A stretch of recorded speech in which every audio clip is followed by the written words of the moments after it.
പ്രിയമുള്ള സുഹൃത്തുക്കളെ, വീണ്ടും ദി കേരള സ്റ്റോറി നമ്മുടെ സമൂഹത്തിൽ ചലനങ്ങൾ ഉണ്ടാക്കിക്കൊണ്ടിരിക്കുന്നു. ചിലർ അതിനെ സാമുദായിക പ്രശ്നമായി എടുക്കുന്നു, ചിലർ അതിനെ രാഷ്ട്രീയ പ്രശ്നമാക്കി എടുക്കുന്നു. എന്തായിരുന്നാലും രാജ്യത്തെ ബാധിക്കുന്ന ഗുരുതരമായ ഒരു വിഷയമാണിത് എന്നതിൽ തർക്കമില്ല. ഇപ്പോഴിതാ 5595 യുവതികളെ ഐസിസ് പോലെയുള്ള ഭീകര സംഘടനകൾ കൊണ്ടുപോയി എന്ന വിജിലൻസിന്റെ കണ്ടെത്തലാണ് വീണ്ടും സമൂഹത്തിൽ ഈ വിഷയം ചർച്ചയ്ക്കെത്തുന്നത്. ലവ് ജിഹാദ് ഇല്ല എന്ന് പറയുമ്പോഴും ലവ് ജിഹാദിന്റെ ഇരകൾ നമ്മുടെ സമൂഹത്തിൽ വർദ്ധിച്ചുകൊണ്ടേയിരിക്കുന്നു. ജീവിച്ചിരിക്കുന്ന ലവ് ജിഹാദിന്റെ ഇരകൾ നമുക്ക് മുമ്പിൽ എഴുന്നേറ്റ് നിൽക്കുമ്പോഴും നമ്മൾ പറയുന്നു, ഉളുപ്പില്ലാതെ ലവ് ജിഹാദ് എവിടെ എന്ന് ചോദിക്കുന്നു. പോലീസും കേന്ദ്ര അന്വേഷണ ഏജൻസികളും തള്ളിക്കളഞ്ഞ ലവ് ജിഹാദിനെ ന്യായീകരിച്ച് സീറോ മലബാർ സഭയുടെ ഇടുക്കി രൂപതയാണ് ഇപ്പോൾ വൈറലായി രംഗത്ത് വന്നിരിക്കുന്നത്. സുവിശേഷ മഹോത്സവത്തിന്റെ ഭാഗമായി പുറത്തിറക്കിയ ബുക്ക്ലൈറ്റിലാണ് ലവ് ജിഹാദിനെ കുറിച്ചിട്ടുള്ള സംഘപരിവാർ പ്രചാരണങ്ങൾ അതേ രീതിയിൽ ആവർത്തിക്കുന്നത് എന്ന രൂപത്തിലാണ് മീഡിയ വൺ പ്രചരിപ്പിക്കുന്നത്. വിശ്വാസ പരിശീലന പരിപാടിയോടനുബന്ധിച്ച് 10 മുതൽ +2 വരെയുള്ള വിദ്യാർത്ഥികൾക്കായി പ്രസിദ്ധീകരിച്ച ബുക്ക്ലൈറ്റിലാണ് ഈ കുറിപ്പുള്ളത്. ചില തീവ്രവാദ ഗ്രൂപ്പുകളുടെ പ്രത്യേക ശൃംഖലയാണ് ലവ് ജിഹാദ്. പണവും സ്നേഹവും സമ്മാനങ്ങളും നൽകി പ്രലോഭിപ്പിച്ച് ഇതര മതസ്ഥരായ പെൺകുട്ടികളെ വശീകരിച്ച് ഇക്കൂട്ടർ തങ്ങളുടെ ആവശ്യങ്ങൾക്കായി ഉപയോഗിക്കുന്നു എന്ന് കുറ്റാന്വേഷണ ഏജൻസികൾ കണ്ടെത്തിയിട്ടുണ്ട് എന്നാണ് കുറിപ്പിൽ പറയുന്നത്. 2010 മുഖ്യമന്ത്രി VS അച്യുതാനന്ദന്റെ നിർദ്ദേശപ്രകാരം DGP ജേക്കബ് പുനൂസ് നടത്തിയ അന്വേഷണത്തിൽ സാധാരണക്കാരായ ഇസ്ലാം മത വിശ്വാസികൾക്ക് ലവ് ജിഹാദ് എന്ന സംഘടിത നീക്കമില്ല എന്ന് കണ്ടെത്തിയിട്ടുണ്ട്. എന്നാൽ ലവ് ജിഹാദ് ഇസ്ലാം മത വിശ്വാസികളെ പോലും ഭീതിയിലാക്കിക്കൊണ്ട് പ്രവർത്തിക്കുന്ന ഒരു തീവ്രവാദി സമൂഹമാണ്. 2008 മുതൽ 2011 വരെയുള്ള കാലഘട്ടത്തിൽ വിവാഹത്തിന്റെ പേരിൽ 7795 മതപരിവർത്തനങ്ങൾ നടന്നതായി മുഖ്യമന്ത്രിയായിരുന്ന ഉമ്മൻചാണ്ടി നിയമസഭയിൽ അറിയിച്ചിട്ടുണ്ട്. 2016 വിജിലൻസ് നടത്തിയ അന്വേഷണത്തിൽ 5595 യുവതികളെ ഭീകര സംഘടനകൾ ഭീമമായ തുക നൽകി അവരുടെ സംഘടനയിലേക്ക് ജീവിത പങ്കാളികളായി കൊണ്ടുപോയിട്ടുണ്ട് എന്ന് കണ്ടെത്തി. തുടങ്ങിയ പൂർണ്ണമായും അടിസ്ഥാനപരമായ തെളിവുകൾ ഉദ്ധരിച്ചുകൊണ്ടുള്ള കാര്യങ്ങളാണ് കുറിപ്പിലുള്ളത്. സാമ്പത്തിക കുറ്റാന്വേഷണ ഏജൻസിയായ വിജിലൻസ് കേരളത്തിൽ ഇന്നുവരെ ലവ് ജിഹാദിനെ കുറിച്ച് അന്വേഷണം നടത്തിയിട്ടില്ല എന്നൊരു ഒരു ഭാഗത്ത് കുപ്രചരണം നടത്തുമ്പോൾ മറുഭാഗത്ത് ഇതാ അത്തരം യാഥാർത്ഥ്യങ്ങൾ എത്ര മറച്ചു വെച്ചാലും ശരി, സത്യം മറനീക്കി പുറത്തു വരുമെന്ന യാഥാർത്ഥ്യമാണ് നമുക്ക് മുമ്പിൽ തെളിയുന്നത്.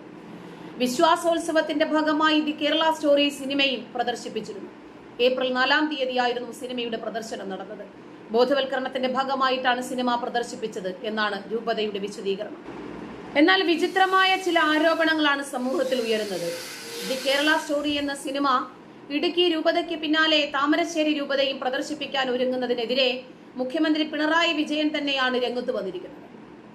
വിഷയത്തിൽ RSS കൃത്യമായ അജണ്ടയുണ്ടെന്ന് അദ്ദേഹം പറയുന്നു. കേരളത്തെ അപകീർത്തിപ്പെടുത്താൻ പച്ചനൂണ് അവതരിപ്പിക്കുകയാണ് ഉണ്ടായത്.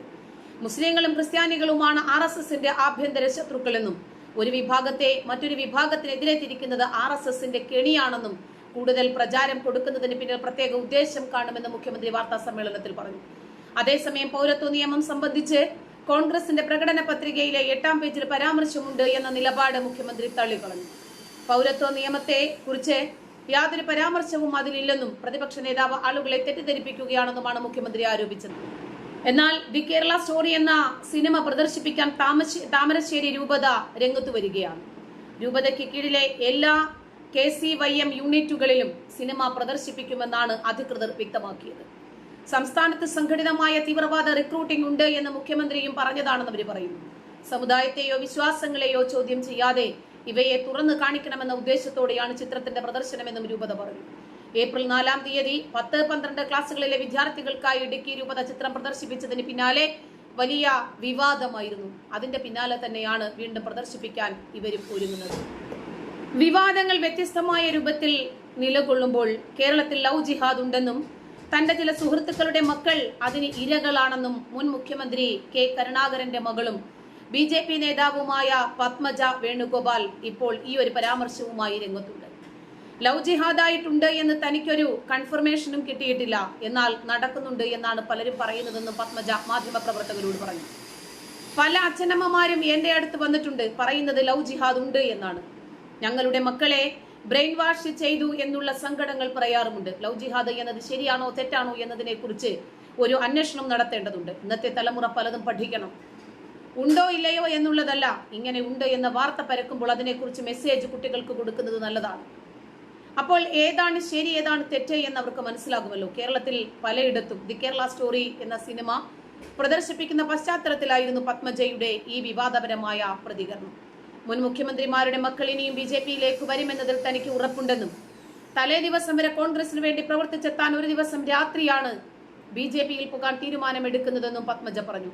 ഒരു രാത്രി മതി കാര്യങ്ങൾ മാറി മറിയാനെന്നും അവർ വ്യക്തമാക്കി. ന്യൂനപക്ഷങ്ങൾ ഇപ്പോൾ BJP-യോട് അടുത്തുകൊണ്ടിരിക്കുകയാണെന്നും തൃശൂർ മണ്ഡലത്തിൽ ഉൾപ്പെടെ അവരുടെ പിന്തുണ BJP-ക്ക് ലഭിക്കുമെന്നും പത്മജ വേണുഗോപാൽ തറപ്പിച്ചു പറഞ്ഞു. അതേസമയം ദി കേരള സ്റ്റോറി എന്ന സിനിമയ്ക്കെതിരെ ശക്തമായ വിമർശനവുമായി മുഖ്യമന്ത്രി പിണറായി വിജയൻ രംഗത്തുണ്ട്. രാഷ്ട്രീയ ഉദ്ദേശത്തോടെയുള്ള സിനിമയാണ് കേരള സ്റ്റോറി എന്ന് പറഞ്ഞ അദ്ദേഹം കേരളത്തിൽ എവിടെയാണ് ഇങ്ങനെയൊക്കെ നടക്കുന്നത് എന്നും ചോദിച്ചു. ന്യൂനപക്ഷവും കമ്മ്യൂണിസ്റ്റുകാരുമാണ് ആഭ്യന്തര ശത്രുവെന്നാണ് പണ്ട് ഹിറ്റ്ലർ പറഞ്ഞിരുന്നത്. RSS ഇത് അതേപടി പകർത്തിയെന്നും അദ്ദേഹം പറഞ്ഞു. പേരിലെ മാറ്റമുള്ള വാചകം ഒന്നാണ്. അവിടെ ജൂതരാണെങ്കിൽ ഇവിടെ ന്യൂനപക്ഷങ്ങളിൽ പ്രബലർ മുസ്ലിങ്ങളും ക്രിസ്ത്യാനിയുമാണ്. ഈ ആഭ്യന്തര പ്രശ്നത്തിന് പരിഹാരം കാണുന്നതിലും RSS ഒരു നിലപാടെടുത്തിട്ടുണ്ട്. ജർമ്മനിയുടെ വഴി സ്വീകരിക്കുമെന്നാണ് അവർ പറഞ്ഞത്. ജർമ്മനി എന്താണ് ചെയ്തിരുന്നത് എന്ന് നമുക്കറിയാം. എത്ര വലിയ കൂട്ടക്കൊലയാണ് നടന്നത്. ഓരോ ഘട്ടത്തിലും ഓരോ ജനവിഭാഗങ്ങൾക്ക് നേരെയാണ് അവർ തിരിയുക. ഓരോ വിഭാഗത്തെയും മറ്റൊരു വിഭാഗത്തിന് നേരെ തിരിച്ചുവിട്ട് തങ്ങളുടെ ഉദ്ദേശങ്ങൾ നേടാൻ പറ്റുമോ എന്ന ശ്രമം അവർ നടത്തും. ആ കെണിയിൽ വീഴരുതെന്നും സംഘപരിവാർ അജണ്ടയുടെ ഭാഗമായി മാറരുതെന്നും മുഖ്യമന്ത്രി ലവ് ജിഹാദിനെയും ദി കേരള സ്റ്റോറിയെയും ഉദ്ധരിച്ചുകൊണ്ട് പറഞ്ഞു. വിവാദ സിനിമയായ ദി കേരള സ്റ്റോറി പ്രദർശിപ്പിച്ച് ഇടുക്കി രൂപത രംഗത്ത് വന്നതോടുകൂടിയാണ് ഈ വിഷയം സമൂഹ മധ്യത്തിൽ കൂടുതൽ ചർച്ചയ്ക്കെടുക്കുന്നത്. 10ാം ക്ലാസ് മുതൽ 12ാം ക്ലാസ് വരെയുള്ള ക്ലാസുകളിലെ വിദ്യാർത്ഥികൾക്കാണ് വിശ്വാസോത്സവത്തിന്റെ ഭാഗമായി സിനിമ പ്രദർശിപ്പിച്ചത്. ദൂരദർശനിൽ ഈ സിനിമ പ്രദർശിപ്പിക്കുന്നതുമായി ബന്ധപ്പെട്ട് വിവാദങ്ങൾ കത്തി നിൽക്കുമ്പോഴാണ് സിനിമാ പ്രദർശനം നടക്കുന്നത്. ഇത്തവണത്തെ വിശ്വാസോത്സവ പുസ്തകത്തിന്റെ വിഷയം തന്നെ പ്രണയം എന്നതായിരുന്നു. കുട്ടികളിലും യുവതി യുവാക്കളിലും ബോധവൽക്കരണത്തിന്റെ ഭാഗമായിട്ടാണ് സിനിമ പ്രദർശിപ്പിച്ചതെന്നാണ് രൂപതയുടെ വിശദീകരണം. അവധിക്കാലത്ത് പ്രത്യേക ട്രെയിനിങ് പരിപാടികൾ സംഘടിപ്പിക്കാറുണ്ട്. ഇത്തവണ ഇതിനായി തയ്യാറാക്കിയ ടെക്സ്റ്റ് ബുക്കിന്റെ പ്രമേയം പ്രണയമായിരുന്നു. നിരവധി കുട്ടികൾ പ്രണയക്കുരുക്കിൽ അകപ്പെടുകയും പല അപകടങ്ങളിൽ ചെന്ന് പെടുകയും ചെയ്യുന്നുണ്ട്. അങ്ങനെ സംഭവിക്കാതിരിക്കാനും ജാഗ്രത നൽകാനുമാണ് ഈ പരിശീലനം. ട്രെയിനിങ്ങിന്റെ ഭാഗമായി നൽകിയ ആക്ടിവിറ്റിയിൽ സിനിമ റിവ്യൂ ചെയ്യാൻ നൽകുകയാണ് ചെയ്തത്. ഫാദർ ജിൻസ് കാരക്കാട്ടിൽ പറഞ്ഞു. അവരവരുടെ കുട്ടികൾക്ക് ബോധവൽക്കരണം നടത്തുന്നതിന് ആർക്കാണ് ഇത്രയധികം പിരിവിടാനിരിക്കുന്നത്? ലവ് ജിഹാദ് ഇല്ലെങ്കിലില്ല, നാർക്കോട്ടിക് ജിഹാദ് ഇല്ലെങ്കിലില്ല, പ്രണയക്കെണി ഇല്ലെങ്കിലില്ല, മതമാറ്റം ഇല്ലെങ്കിലില്ല. ശരി, ഇങ്ങനെ ഒരു സിനിമ പ്രദർശിപ്പിച്ച് ഇങ്ങനെ ഉണ്ടെങ്കിൽ നിങ്ങൾ സൂക്ഷിക്കണം എന്ന് പറയുന്നത് കൊണ്ട് ആർക്കാണ് ഇത്രയധികം പ്രയാസമുള്ളത്? ഒരു സിനിമ ഇറങ്ങുമ്പോഴേക്ക് എന്തിനാണ് ഇത്രയധികം വെകിളി? കുട്ടികൾ കുറച്ചുകൂടി ജാഗ്രതയോടുകൂടി അവരുടെ ഭാവിയെ കാണട്ടെ. അവർ ചില മുൻകരുതലുകൾ എടുക്കട്ടെ. അതിനിപ്പോ എന്താണ് പ്രശ്നം? നമുക്കാദ്യം പഠിക്കണം, ഒരു ജോലി വേണം, അത് കഴിഞ്ഞിട്ട് മതി പ്രണയവും വിവാഹവും ഒക്കെ. ഇനി പ്രണയിക്കുന്ന പുരുഷനെ കുറിച്ച് പയ്യനെ കുറിച്ച് കൂടുതൽ കാര്യങ്ങൾ അവരൊന്ന് അറിയാൻ ശ്രമിക്കട്ടെ.